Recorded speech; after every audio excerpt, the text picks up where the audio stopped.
Begitu juga kadang-kadang isteri bila dia meluahkan yang dia ni rasa penat, tak jadi masalah. Sebab bila dia luahkan rasa penat, dia minta orang yang ada di sekeliling, suami dia ke, anak-anak dia ke, faham. Yang kedua, menghargai.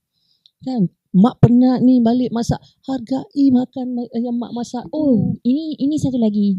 Biasanya kalau mak masak, anak tu pergi masak Maggi. Makan pula benda lain. Terasa kan Yalah. mak yang masak tu. Sebab tu, itu sebabnya kalau kita mak masak, jamah, jangan tak jamah. Nak makan Maggi selepas tu makan lah. Tapi hargai dulu penat lelah mak masak tu. Sentuh dulu makanan tu walaupun sedikit. Betul. Dan yang paling penting, ucapan terima kasih.